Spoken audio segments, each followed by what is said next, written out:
നമസ്കാരം, ഞാൻ ഡോക്ടർ രമ്യ പ്രഭ, സ്വസ്തി Siddha naturopathy and Varma clinic Karette. നമ്മളിവിടെ സംസാരിക്കാൻ പോകുന്ന ടോപ്പിക് വളരെ കോമൺ ആയിട്ടുള്ള ഡിസ്ക് ബൾജിനെ കുറിച്ചാണ്. ഇപ്പോൾ പ്രായഭേദമന്യേ പലർക്കും വരുന്നൊരു ബുദ്ധിമുട്ടാണ് ഈ നടുവേദനയും കഴുത്തുവേദനയും ഒക്കെ. നടുവേദന എന്ന് കേൾക്കുമ്പോൾ കൂടുതലും പേരും ആദ്യം ചിന്തിക്കുന്നത് ഡിസ്ക് ബൾജ് ആണോ എന്നാണ്. എന്നാൽ എല്ലാ നടുവേദനയും ഡിസ്ക് ബൾജ് ആണെന്ന് പറയാൻ പറ്റില്ല. ചിലപ്പോൾ മസിൽസിൽ ഉണ്ടാകുന്ന സ്റ്റിഫ്നെസ്സോ മസിൽസിൽ ഉണ്ടാകുന്ന നീർക്കെട്ടോ കൊണ്ടും ലോക്കലൈസ്ഡ് ആയിട്ടുള്ള പെയിൻ നടുവിലും കഴുത്തിലും ഒക്കെ വരാറുണ്ട്. എന്നാൽ ഈ നടുവേദനയോടൊപ്പം കാലിലേക്ക് റേഡിയേറ്റ് ചെയ്ത് വരുന്ന പെയിൻ, കുനിഞ്ഞിട്ട് നിവരുമ്പോൾ ഒരു ബുദ്ധിമുട്ട്, കുറച്ചധികം ദൂരം നടക്കുമ്പോൾ കൊളുത്തി പിടിക്കുന്ന പോലെ ഷോക്ക് അടിക്കുന്ന പോലെ ഒരു ഫീല്, അതുപോലെ എഴുതുമ്പോഴും വരയ്ക്കുമ്പോഴും ലാപ്ടോപ്പോ കമ്പ്യൂട്ടറൊക്കെ യൂസ് ചെയ്ത് വർക്ക് ചെയ്യുമ്പോഴും ഒക്കെ കഴുത്തിന് സ്റ്റിഫ്നെസ്സും കഴുത്ത് തിരിക്കാനൊക്കെ ബുദ്ധിമുട്ട് തോന്നുക, ചില സമയങ്ങളിൽ ഷോൾഡറിലേക്കും ആ പെയിൻ വരുന്ന പോലെ ഷോൾഡർ പുറകോട്ടെടുക്കാനും ഷോൾഡർ ഒന്ന് റൊട്ടേറ്റ് ചെയ്യാനൊക്കെ ബുദ്ധിമുട്ട് അനുഭവപ്പെടുക, സിവിയർ ആയിട്ടുള്ള തലവേദന തോന്നുക, ഇതൊക്കെ ഒരു പക്ഷേ ഡിസ്ക് ബൾജിൻ്റെ ഭാഗമായിട്ടും വരാറുണ്ട്. മസിൽ പെയിൻ കൊണ്ടുള്ള നടുവേദന ചെറിയ സ്ട്രെച്ചസ് ചെയ്യുമ്പോഴോ ചെറുതായിട്ട് എന്തെങ്കിലും എക്സസൈസ് ചെയ്യുമ്പോഴോ അല്ലെങ്കിൽ ഏതെങ്കിലും എണ്ണകളോ ബാമോ ഒക്കെ ഇട്ടൊന്ന് മസാജ് ചെയ്യുമ്പോഴോ ചൂട് കൊടുക്കുമ്പോഴോ ഒക്കെ മാറാറുണ്ട്. എന്നാൽ ഡിസ്ക് ബൾജ് കൊണ്ടുണ്ടാകുന്ന പെയിൻ അങ്ങനെ പെട്ടെന്ന് മാറാറില്ല. നമ്മൾ ഈ ഡിസ്ക് ബൾജ് എപ്പോഴും കേൾക്കുമ്പോഴും പലരും തെറ്റിദ്ധരിക്കാറുണ്ട് നമ്മുടെ നട്ടലിനെയാണ് ഡിസ്ക് എന്ന് പറയുന്നത്. എന്നാൽ നമ്മുടെ നട്ടിൽ, അതായത് ബാക്ക് ബോൺ ഉണ്ടാക്കിയിരിക്കുന്നത് ചെറിയ ചെറിയ ബോൺസ് കൊണ്ടാണ്. ഈ ചെറിയ ബോൺസിന് ഇടയിലുള്ള ഒരു കുഷൻ പോലത്തെ സ്ട്രക്ചറിനെയാണ് നമ്മൾ ഡിസ്ക് എന്ന് പറയുന്നത്. ഈ ഡിസ്കിൻ്റെ ഔട്ടർ ഭാഗം വളരെ ടഫാണ്, എന്നാൽ ഇന്നർ ഭാഗം ഒരു ജെല്ലി പോലെ ഒരു സോഫ്റ്റ് സ്ട്രക്ചറാണ്. ഈ വെർട്ടിബ്രയുടെ ഇടയിലുള്ള, അതായത് നട്ടലിന് ഇടയ്ക്കുള്ള ഡിസ്ക് ഒരു ഷോക്ക് അബ്സോർബർ പോലെ നമ്മുടെ ആ ഒരു ജോയിൻസിൽ വർക്ക് ചെയ്യാറുണ്ട്. അതുപോലെ ഈ ഡിസ്ക് ഒരു ബലൂൺ പോലെ കുറച്ചു ഭാഗം വീർത്ത് പുറത്തേക്ക് വരുന്നതിനാണ് ഡിസ്ക് ബൾജ് എന്ന് പറയുന്നത്. ചിലപ്പോൾ അതിനൊരു വളരെ കുറച്ച് ഭാഗമേ പുറത്തേക്ക് തള്ളി വരാറുള്ളൂ, എന്നാൽ ചില കണ്ടീഷനിൽ അതിനൊരു 90% പുറത്തേക്ക് ബൾജ് ചെയ്ത് വരാറുണ്ട്. ഡിസ്ക് ബൾജ് ഒരിക്കലും ഡിസ്കിൻ്റെ ടിയർ അല്ല, അതൊരു സ്റ്റാർട്ടിംഗ് സ്റ്റേജ് മാത്രമാണ്. എന്നാൽ ഈ ഒരു വാർണിംഗ് സൈൻ നമ്മൾ അവഗണിക്കുകയാണെങ്കിൽ പിന്നീട് ഡിസ്ക് ഹെർണിയേഷനൊക്കെ ആവാൻ കാരണമാകും. പലർക്കും കൺഫ്യൂഷൻ തോന്നുന്ന പേരുകളാണ് ഡിസ്ക് ബൾജും ഡിസ്ക് ഹെർണിയേഷനും ഒന്നാണോ, എന്താണ് ഡിഫറൻസ് എന്നൊക്കെ പലർക്കും കൺഫ്യൂഷൻ തോന്നാറുണ്ട്. ഡിസ്ക് ബൾജ് ഒരു മൈൽഡ് സ്റ്റേജാണ്, എന്നാൽ ഡിസ്ക് ഹെർണിയേഷൻ ഒരു സിവിയർ സ്റ്റേജാണ്. ഡിസ്ക് ബൾജിൻ്റെ കാരണം പറയുമ്പോൾ അതിൽ ഏറ്റവും പ്രധാനം ലൈഫ് സ്റ്റൈൽ തന്നെയാണ്. ഒരുപാട് സമയം ഇരുന്നിട്ട് ഒരേ പോസ്റ്റിൽ ഇരുന്നിട്ട് ജോലി ചെയ്യുക, അല്ലെങ്കിൽ തെറ്റായ രീതിയിൽ മൊബൈൽ ഒരുപാട് സമയം നോക്കുക, കഴുത്ത് ചരിച്ചിട്ടോ കഴുത്ത് കുനിച്ചിട്ടോ ഒക്കെ നോക്കുന്നത്, വെയിറ്റ് ലിഫ്റ്റിംഗ് ചെയ്യുന്നത് ജിമ്മിലാണെങ്കിലും അല്ലെങ്കിൽ വീട്ടിൽ എന്തെങ്കിലും വർക്കിനിടയിലൊക്കെ ആയിട്ട് നമ്മൾ മുട്ട് വളയ്ക്കാതെ ഡയറക്റ്റ് കുനിഞ്ഞ് പെട്ടെന്ന് വെയിറ്റ് എടുക്കുന്നതും ഒക്കെ നമ്മുടെ നട്ടലിലെ ഡിസ്കിന് കംപ്രഷൻ ഉണ്ടാവാനും കാരണമാകാറുണ്ട്. അതുപോലെ തന്നെ പ്രധാനമാണ് തെറ്റായിട്ടുള്ള എക്സസൈസും. പലരും യൂട്യൂബിൽ നോക്കിയിട്ട് റോങ് ആയിട്ടുള്ള എക്സസൈസൊക്കെ ചെയ്യാറുണ്ട്. പ്രധാനമായിട്ടും വയറ് കുറയ്ക്കാൻ വേണ്ടി ചെയ്യുന്ന പല എക്സസൈസും നടുവിന് ഓവർ സ്ട്രെയിൻ വരാറുണ്ട്. ഇതൊന്നും ശ്രദ്ധിക്കാതെ നമ്മൾ സ്വന്തമായിട്ട് ചെയ്യുന്ന ചില അബദ്ധങ്ങൾ ഈ ഒരു ഡിസ്കിന് ബുദ്ധിമുട്ടുണ്ടാക്കാറുണ്ട്. അതുപോലെ റോങ് ആയിട്ടുള്ള പോസ്റ്റേഴ്സ്, പലരും ഒരു കാലിന് മുകളിൽ ഒരു കാല് വെച്ചിട്ടിരിക്കുക, പിന്നെ ഹൈ ഹീൽസ് ചെരുപ്പ് യൂസ് ചെയ്യുന്നത്, വീട്ടിലെ ദീവാനിലും സോഫയിലൊക്കെ ചരിഞ്ഞും ഒരു തെറ്റായിട്ടുള്ള നമ്മുടെ ആ ഒരു സ്പൈനിൻ്റെ കർവിനെ മെയിൻറ്റെയിൻ ചെയ്യാത്ത രീതിയിൽ കിടക്കുന്നതും ഒക്കെ ഭാവിയിൽ ഡിസ്ക് ബൾജിന് കാരണമാകാറുണ്ട്. ചെറിയ പ്രായത്തിൽ കിട്ടിയ വലിയ വീഴ്ചകൾ, നമ്മുടെ സ്പൈൻ അല്ലെങ്കിൽ ടെയിൽ ബോൺ ഒക്കെ ഇടിച്ച് നല്ല വീഴ്ച കിട്ടുന്നത് ലേറ്റസ്റ്റ് സ്റ്റേജിൽ ഡിസ്ക് ബൾജിന് കാരണമായിട്ട് വരാറുണ്ട്. ഓവർ വെയ്റ്റ് ഉള്ളവരിലും ഡിസ്ക് ബൾജ് വരാനുള്ള സാധ്യത വളരെ കൂടുതലാണ്. അതുപോലെ പ്രായാധിക്യം കൊണ്ട് നമ്മുടെ എല്ലുകൾക്ക് തേയ്മാനം സംഭവിക്കുമ്പോഴും നമ്മുടെ കാൽഷ്യം മഗ്നീഷ്യത്തിൻ്റെ ഒക്കെ കുറവ് വരുമ്പോഴും ഒക്കെ ഡിസ്ക് ബൾജ് കാരണമാകാറുണ്ട്. അതുപോലെ വളരെ ആയാസമുള്ള ജോലികളൊക്കെ ചെയ്യുന്നവർ, ഒരുപാട് നിന്നിട്ട് ജോലി ചെയ്യുന്നവരിലും ഒരുപാട് വെയിറ്റ് എടുക്കേണ്ടി വരുന്ന ജോലി ചെയ്യുന്നവരൊക്കെ പ്രോപ്പറായിട്ട് എക്സസൈസ് ഇല്ലാതെ ഒരു സെഡൻറ്ററി ലൈഫ് ഫോളോ ചെയ്യുമ്പോഴും ഡിസ്ക് ബൾജ് വരാനുള്ള സാധ്യത കൂടുതലാണ്. വീട്ടമ്മമാരാണെങ്കിൽ ചെടിച്ചട്ടിയൊക്കെ എപ്പോഴും ഉയർത്തുന്നത്, ചെടി നടുന്നത്, വീട്ടിൽ അമിതമായിട്ട് ക്ലീനിങ് ജോലികൾ ചെയ്യുന്നത്, ഗ്യാസ് സിലിണ്ടറും വെള്ളത്തിൻ്റെ ക്യാനും ഒക്കെ എടുത്ത് പൊക്കുന്നത്, അതായത് പ്രോപ്പറായിട്ട് എക്സസൈസ് ഒന്നും ചെയ്യാതെ ഇതുപോലുള്ള ജോലികൾ ചെയ്യുന്നവരിൽ ഡിസ്ക് ബൾജ് വരാനായിട്ടുള്ള സാധ്യത കൂടുതലാണ്. വളരെ വീക്കായിട്ടുള്ള മസിൽസും ഭാവിയിൽ ഡിസ്ക് ബൾജിലേക്ക് നയിക്കാറുണ്ട്. കാരണം മസിൽസ് വീക്കാവുമ്പോൾ എല്ലുകൾക്ക് ഓവർ സ്ട്രെയിൻ വരാറുണ്ട്. അതുപോലെ തന്നെ ഫാറ്റി ലിവർ ഉള്ളപ്പോഴും ഗട്ട് ഹെൽത്ത് ക്ലിയർ അല്ലാതിരിക്കുമ്പോഴും കാൽഷ്യം വൈറ്റമിൻ ഡി ഒക്കെ അബ്സോർപ്ഷൻ കുറയും. അതുപോലെ മഗ്നീഷ്യത്തിൻ്റെ ഡെഫിഷ്യൻസി ഉള്ളപ്പോഴും കാൽഷ്യം അബ്സോർപ്ഷൻ കുറയാറുണ്ട്. ഇതൊക്കെ നമ്മളുടെ എല്ലുകളെയും മസിൽസിനെയൊക്കെ ബലക്കുറവിന് കാരണമാകും. ഡിസ്ക് ബൾജിൻ്റെ ലക്ഷണങ്ങളിൽ ഏറ്റവും പ്രധാനം നടുവേദനയാണ്. തുടക്കത്തിൽ നടുവിൽ മാത്രം അനുഭവപ്പെടുന്ന വേദന, പിന്നീട് കുനിഞ്ഞിട്ട് നിവരാനുള്ള ബുദ്ധിമുട്ട്, കുനിയുമ്പോൾ സിവിയർ ആയിട്ടുള്ള വേദന അനുഭവപ്പെടുക, കാലിലേക്ക് റേഡിയേറ്റ് ചെയ്ത് വേദന വരിക, നമ്മുടെ ഹിപ്പിൻ്റെ രണ്ട് സൈഡിലുമായിട്ട് ഹിപ്പ് ജോയിൻറ്റിൽ സ്റ്റിഫ്നെസ്സും മൂവ് ചെയ്യാനൊക്കെ ഒരു ബുദ്ധിമുട്ട് അനുഭവപ്പെടുക, ഇതൊക്കെ ലക്ഷണങ്ങളായിട്ട് കാണാറുണ്ട്. അതുപോലെ കുറേ സമയം ഇരുന്നിട്ട് എഴുന്നേൽക്കുമ്പോൾ ഒരു സ്റ്റിഫ്നെസ് അനുഭവപ്പെടുക, കുറേ ദൂരം നടക്കുമ്പോൾ പെട്ടെന്ന് സ്റ്റക്കായ പോലെ നിൽക്കുക, ഇതൊക്കെയും ഡിസ്ക് ബൾജ് സംബന്ധിച്ച് ഉള്ള ബുദ്ധിമുട്ടുകളാണ്. അതുപോലെ തന്നെ കഴുത്തിൻ്റെ ഡിസ്കിനാണ് ബൾജ് ഉണ്ടാകുന്നതെങ്കിൽ കഴുത്തുവേദന കൂടാതെ ഷോൾഡറിലേക്ക് റേഡിയേറ്റ് ചെയ്ത് വേദന വരാം, കൈയുടെ വിരലുകളിൽ പെരുപ്പും തരിപ്പും ഒക്കെ അനുഭവപ്പെടാം. പ്രത്യേകിച്ച് രാത്രിയിൽ ഉറങ്ങുന്ന സമയത്ത് അധികമായിട്ട് ഒരു പെരുക്കുന്ന പോലെ ഒരു ബുദ്ധിമുട്ട് അനുഭവപ്പെടാം. കഴുത്ത് തിരിക്കാനുള്ള ബുദ്ധിമുട്ട്, ചിലപ്പോൾ അതികഠിനമായ തലവേദന അനുഭവപ്പെടുക, ബോഡി മൊത്തത്തിലൊന്ന് ട്വിസ്റ്റ് ചെയ്യാനൊക്കെ ഒരു ബുദ്ധിമുട്ട് അനുഭവപ്പെടുക, ഇതുമൊക്കെ കഴുത്തിൻ്റെ ഡിസ്കിന് ബൾജ് ഉണ്ടാകുമ്പോൾ അനുഭവപ്പെടാറുണ്ട്. കഴുത്തുവേദനയുള്ളപ്പോഴും കഴുത്തിൻ്റെ ഡിസ്കിന് ബുദ്ധിമുട്ടുള്ളപ്പോഴും നമ്മൾ ഉപയോഗിക്കുന്ന പില്ലോ വളരെയധികം ശ്രദ്ധിക്കേണ്ടതായിട്ടുണ്ട്. പലപ്പോഴും നമ്മൾ കിടക്കുന്ന രീതിയും പില്ലോയുടെ ഉയരവും ഒക്കെ കഴുത്തിൻ്റെ വേദന കൂട്ടാനൊക്കെ കാരണമാകാറുണ്ട്. മലർന്ന് കിടക്കുന്നവർ കഴുത്തിന് കൃത്യമായി സപ്പോർട്ട് കിട്ടുന്ന വിധത്തിൽ പില്ലോ ഉപയോഗിക്കാൻ ശ്രദ്ധിക്കുക. അതുപോലെ തന്നെ മലർന്ന് കിടക്കുമ്പോൾ നമ്മുടെ ആ ഒരു കർവ് വരുന്ന ഭാഗം ചെറിയ ഒരു ടവലോ ചെറിയ ബെഡ്ഷീറ്റോ വെച്ച് കവർ ചെയ്യാനായിട്ടും ശ്രദ്ധിക്കുക. ചരിഞ്ഞ് കിടക്കുന്നവർ തോളുകളുടെ വീതിക്കനുസരിച്ച് കഴുത്തും തലയും നട്ടലും നേർരേഖയിൽ വരുന്ന വിധമുള്ള പില്ലോ സെലക്ട് ചെയ്യാനായിട്ട് നോക്കുക. അതുപോലെ തന്നെ മറ്റൊരു പ്രധാന കാര്യം, നമ്മൾ ഉപയോഗിക്കുന്ന ചെരുപ്പ്, അതിൻ്റെ ഹീൽസ്, ഫ്ലാറ്റ് ആയിട്ടുള്ളത്, ചരിവ്, ഇതൊക്കെയും നമ്മുടെ നടുവിന് ഓവർ സ്ട്രെയിൻ കൊടുക്കാറുണ്ട്. അപ്പോൾ ശ്രദ്ധിക്കേണ്ടത് ഒരുപാട് ഹീൽസ് ഉള്ളതും തീരെ ഫ്ലാറ്റ് ആയിട്ടുള്ളതും പഴക്കം കൊണ്ട് ഒരു വശം ചരിവുള്ളതുമായ ചെരുപ്പ് ഒഴിവാക്കുക. പകരം ചെരുപ്പ് വാങ്ങുമ്പോൾ അതിൻ്റെ ഭംഗി മാത്രം നോക്കാതെ കൃത്യമായ ആർ സപ്പോർട്ടും കുഷനിങ്ങുമുള്ള ചെരുപ്പ് ഉപയോഗിക്കാൻ ശ്രദ്ധിക്കുക. കഴുത്തുവേദനയുള്ള പലരും ശ്രദ്ധിക്കാതെ പോകുന്നൊരു കാര്യമാണ് ഉപയോഗിക്കുന്ന ബാഗ്. എല്ലാ ദിവസവും ഒരേ തോളിൽ തന്നെ ബാഗ് തൂക്കുന്നതും ഒരുപാട് ഭാരമുള്ള ബാഗ് തൂക്കുന്നതും ശരീരത്തിൻ്റെ ആ ഒരു അലൈൻമെൻറ്റ് മാറ്റം വരുത്താനും ഭാവിയിൽ സ്പോളിയോസിസ് ഒക്കെ ഉണ്ടാവാനും കാരണമാകാറുണ്ട്. അതുപോലെ തന്നെ നടുവേദനയും കഴുത്തുവേദനയും ഒക്കെ കൂട്ടാൻ ഇതൊരു പ്രധാന കാരണമാണ്. അതുകൊണ്ട് തന്നെ രണ്ട് തോളിലും ഒരുപോലെ ബാലൻസ് വരുന്ന രീതിയിലുള്ള ബാക്ക് പാക്ക് ബാഗുകൾ ശീലമാക്കുന്നത് വളരെ നന്നായിരിക്കും.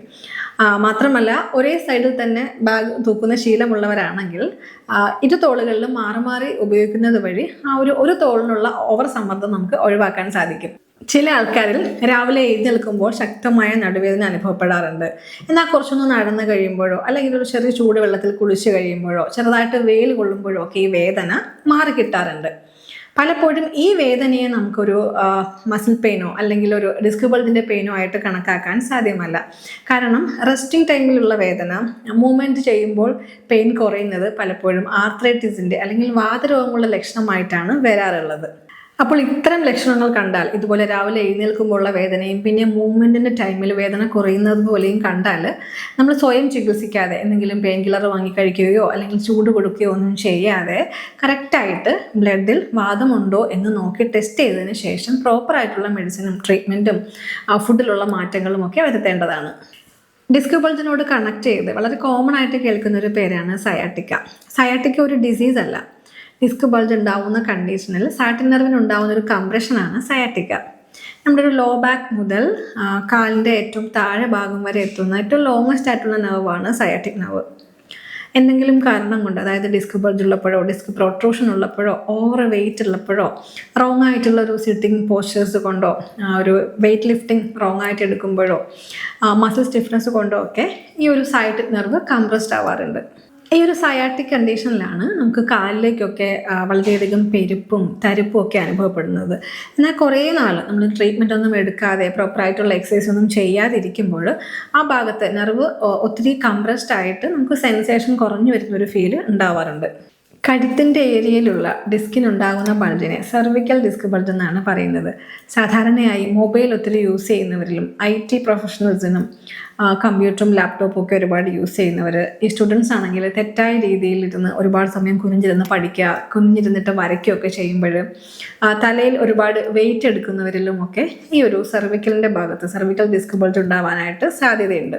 സെർവിക്കൽ ഡിസ്ക് ബൾജിൻ്റെ പ്രധാന ലക്ഷണങ്ങൾ കഴുത്തുവേദന തന്നെയാണ്. അതുകൂടാതെ അതൊരു സിവിയർ സ്റ്റേജിലേക്ക് ആകുമ്പോൾ കുനിഞ്ഞിട്ട് നിവരുമ്പോൾ തലകറക്കം, പെട്ടെന്നൊരു ഇംബാലൻസ് അനുഭവപ്പെടുക, തലയിലേക്ക് സിവിയർ പെയിൻ, പലപ്പോഴും നമ്മൾ മൈഗ്രെയിൻ ആണെന്ന് തെറ്റിദ്ധരിക്കുന്ന പോലെ പോലെ അത്ര സിവിയറായിട്ട് പെയിൻ അനുഭവപ്പെടുക, തലകറക്കം അനുഭവപ്പെടുക, കഴുത്തിലേക്ക് വേദന, ഷോൾഡറിലേക്ക് റേഡിയേറ്റ് ചെയ്യുന്ന വേദന, കയ്യിൽ അമിതമായ പെരുപ്പും തരിപ്പും, ചില സമയത്ത് ചില വിരലുകളൊക്കെ സെൻസേഷൻ ഇല്ലാത്ത പോലെയൊക്കെ അനുഭവപ്പെടാറുണ്ട്.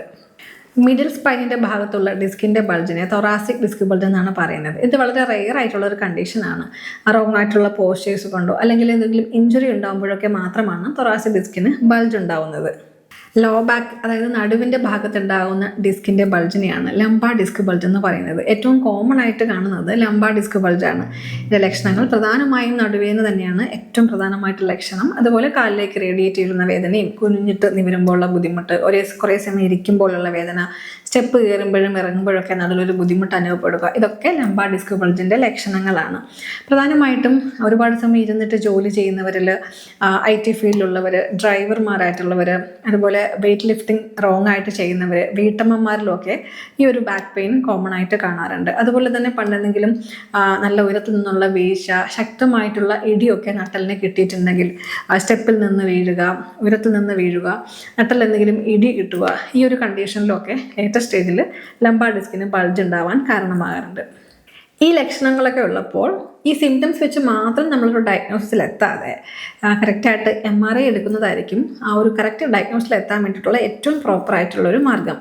എക്സ്റേ വെച്ചിട്ടാണെങ്കിലും നമുക്ക് എപ്പോഴും കറക്റ്റായിട്ട് ഒരു ഡയഗ്നോസ് ചെയ്യാനായിട്ട് സാധിക്കാറില്ല. സോഫ്റ്റ് ടിഷ്യൂസ് എല്ലാം ഡയഗ്നോസ് ചെയ്യാനായിട്ട് MRI തന്നെയാണ് നമുക്ക് ഏറ്റവും ഹെൽപ്ഫുൾ ആയിട്ടുള്ളത്. ഒരു 80% കേസിലും നമുക്ക് സർജറി ഇല്ലാതെ തന്നെ ഈ ഒരു ഡിസ്ക് ബൾജും അതിൻ്റെ ബുദ്ധിമുട്ടുകളും പരിഹരിക്കാൻ സാധിക്കും. ട്രീറ്റ്മെൻറ്റിൻ്റെ ഭാഗം വരുമ്പോൾ ഏറ്റവും പ്രധാനം ലൈഫ് സ്റ്റൈൽ മോഡിഫിക്കേഷനാണ്. ആദ്യമായി കറക്റ്റ് ചെയ്യേണ്ടത് നമ്മുടെ പോസ്റ്റേഴ്സാണ്.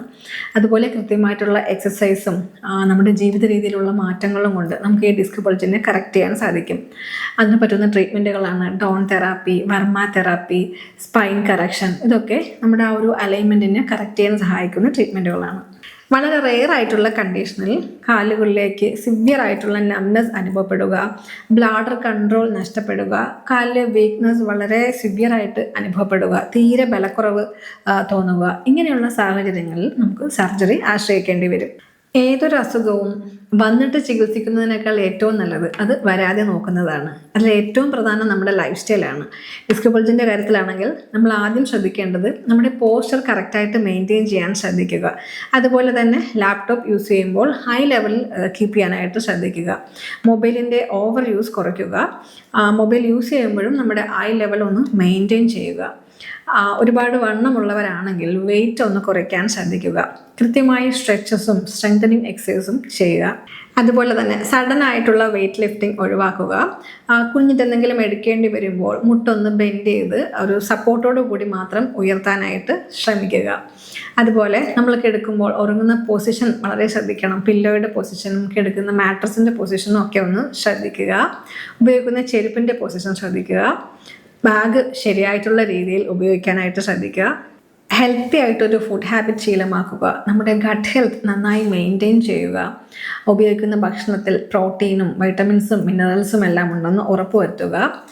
കാൽഷ്യം, വൈറ്റമിൻ ഡി ഒക്കെ സഫീഷ്യൻ്റ് ആയിട്ടുണ്ടെന്ന് ഉറപ്പുവരുത്തുക. അതുപോലെ തന്നെയാണ് ഫാറ്റി ലിവർ ഉണ്ടെങ്കിൽ അത് പരിഹരിക്കാൻ ശ്രദ്ധിക്കുക. അതുപോലെ വളരെ പ്രധാനമാണ് നമ്മുടെ back muscles, core muscles, neck muscles, ഇതൊക്കെ സ്ട്രോങ് ആയിട്ട് മെയിൻറ്റെയിൻ ചെയ്യാൻ ശ്രദ്ധിക്കുക. ഓർക്കുക, നമുക്ക് ലൈഫ് ടൈം ഈ ഒരു ഡിസ്ക് ബൾജ് വരാതെ നോക്കാനായിട്ടുള്ള ഏറ്റവും നല്ല മാർഗം നല്ല ഭക്ഷണവും കൃത്യമായ എക്സസൈസും മാത്രമാണ്. ചില വീഴ്ചകളൊക്കെ തുടർന്ന് ദീർഘകാലം നടുവിലോ കഴുത്തിലൊക്കെ വേദന അനുഭവപ്പെടുക, ഓരോ ദിവസം കഴിയുന്തോറും വേദനയുടെ കാഠിന്യം കൂടിക്കൂടി വരുന്നതും, രാത്രി ഉറങ്ങാൻ പോലും പറ്റാത്ത പോലെ സിവിയർ ആയിട്ടുള്ള പെയിൻ അനുഭവപ്പെടുക, നമുക്ക് അല്പം പോലും കുനിയാനോ ഒന്ന് നടക്കാനോ ഒക്കെ പറ്റാത്ത പോലത്തെ ബുദ്ധിമുട്ടൊക്കെ അനുഭവപ്പെടുന്ന കണ്ടീഷനിൽ നമ്മൾ സ്വയം ചികിത്സയ്ക്ക് നിൽക്കാതെ ഡോക്ടറെ കണ്ട് കറക്റ്റായിട്ട് ഡയഗ്നോസ് ചെയ്തിട്ട് ട്രീറ്റ്മെൻറ്റ് എടുക്കേണ്ടത് അത്യാവശ്യമാണ്. ഡിസ്ക് ബൾജിൻ്റെ ട്രീറ്റ്മെൻറ്റ് ടൈമിൽ റിക്കവറി ടൈം പറയുമ്പോൾ മൈൽഡ് ആയിട്ടുള്ള കേസിൽ കുറച്ച് ആഴ്ചകൾ കൊണ്ട് തന്നെ റിക്കവറി സാധ്യമാണ്. എന്നാൽ മോഡറേറ്റ് കണ്ടീഷനിൽ കുറച്ച് മാസങ്ങൾ എടുക്കേണ്ടി വരും. ഇതിന് നമ്മുടെ എടുക്കുന്ന ഒരു റെസ്റ്റിംഗ് ടൈം, നമ്മുടെ പോസ്ചർ മെയിൻ്റനൻസ്, ലൈഫ് സ്റ്റൈൽ, ഇതിനെയൊക്കെ ആശ്രയിച്ചായിരിക്കും ആ ഒരു റിക്കവറി ടൈം. ഡിസ്ക് ബൾജ് ഉള്ളപ്പോൾ സാധാരണ എല്ലാവരും ചെയ്യുന്നൊരു മിസ്റ്റേക്ക്, പെയിൻ സിവിയർ ആകുമ്പോൾ ഡോക്ടറെ കാണും, മെഡിസിൻ കഴിക്കും, ട്രീറ്റ്മെൻറ്റൊക്കെ ഫോളോ ചെയ്യും. എന്നാൽ അത് കഴിഞ്ഞ് ആ ഒരു പെയിൻ മാറി കഴിയുമ്പോൾ ആ ഉള്ളിലുള്ള കറക്ഷൻ ശരിയാവുന്നതിന് മുന്നേ തന്നെ പഴയൊരു ലൈഫ് സ്റ്റൈലിലേക്ക് പോവുകയാണ് ചെയ്യുന്നത്. ഡോക്ടർ പറയുന്ന കറക്റ്റ് ഫോളോ അപ്പിൻ്റെ എക്സസൈസോ മെഡിസിൻസോ സ്ട്രെച്ചസോ ഒന്നും ചെയ്യാതെ പഴയ ലൈഫ് സ്റ്റൈലിലേക്ക് പോകുമ്പോൾ പോസ്റ്ററൊക്കെ കൃത്യമായി മെയിൻറ്റെയിൻ ചെയ്യാതെ വരുമ്പോൾ വളരെ ചുരുങ്ങിയ സമയം കൊണ്ട് തന്നെ പെട്ടെന്ന് ഇതിൻ്റെ ബുദ്ധിമുട്ടുകൾ പിന്നെയും വരാൻ സാധ്യതയുണ്ട്. മറ്റു ചിലർ ഡിസ്ക് ബൾജിൻ്റെ ട്രീറ്റ്മെൻറ്റ് ടൈമിൽ പോലും വേണ്ടത്ര കെയർ കൊടുക്കാറില്ല. സാധാരണ ഒരു മസിൽ പെയിൻ ട്രീറ്റ് ചെയ്യുന്ന ലാഘവത്തോടെയാണ് ഡിസ്ക് ബൾജിൻ്റെ ട്രീറ്റ്മെൻറ്റും അവരെടുക്കുന്നത്. എന്നാൽ ഈ ഒരു പ്രവണത തെറ്റാണ്.